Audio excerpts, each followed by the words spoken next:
Hi guys, magandang hapon. Ang init-init dito sa amin. Pero, nagkape ako. Nakakaloka, di ba? Charing. Para kasi nagugutom ako. Kaya ayan, nagkape ako. Oh, parang kulang yung kinain ko eh. Nagkape tayo kahit ang tanghali-tanghaling tapat. Para sa akin mga buzzer dyan. Charing.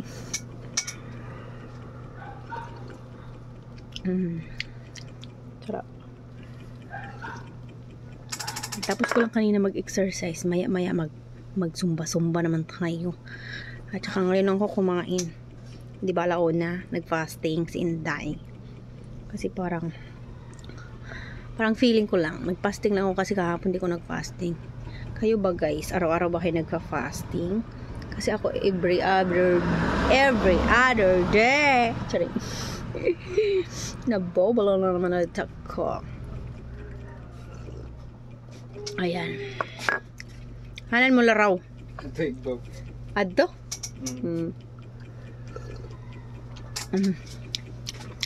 Yummy, yummy. Tagaktak talaga yung pangis mo kasi nagkapid ba naman sa tanghaling tapat.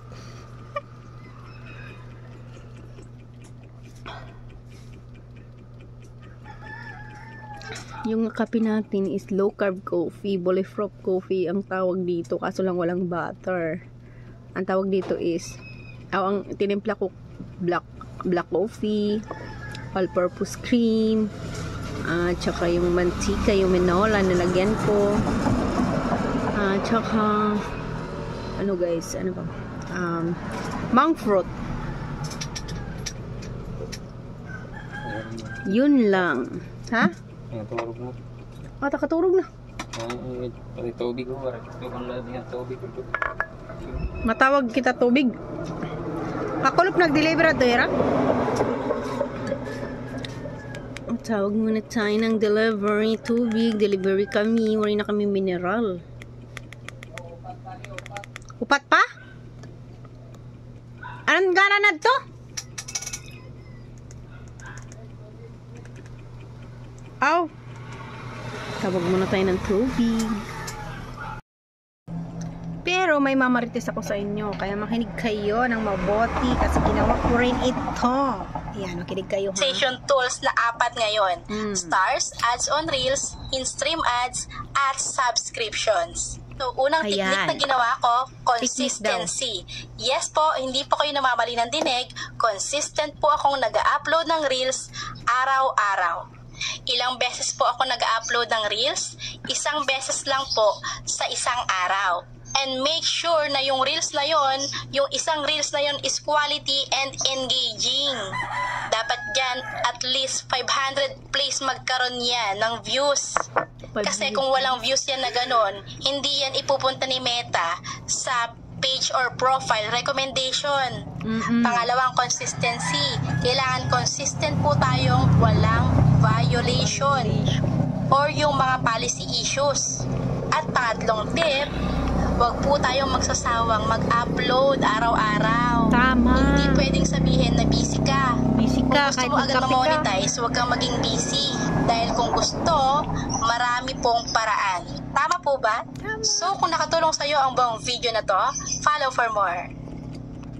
Technique na ginawa ko para magkaroon ako ng monetization tools na 4 ngayon. Stars, ads on reels, in-stream ads, at subscriptions. So, unang technique na ginawa ko, consistency. Yes po, hindi po kayo namamali ng dinig. Consistent po akong nag-upload ng reels araw-araw.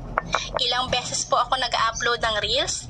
Isang beses lang po sa isang araw. And make sure na yung reels na yon, yung isang reels na yon is quality and engaging.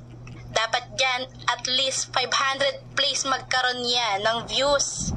Kasi kung walang views yan na ganon, hindi yan ipupunta ni Meta sa page or profile recommendation.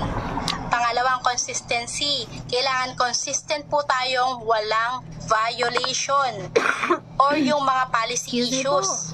At pangatlong tip, wag po tayong magsasawang mag-upload araw-araw. Hindi pwedeng sabihin na busy ka. Kung gusto mo agad ma-monetize, huwag kang maging busy. Dahil kung gusto, marami pong paraan.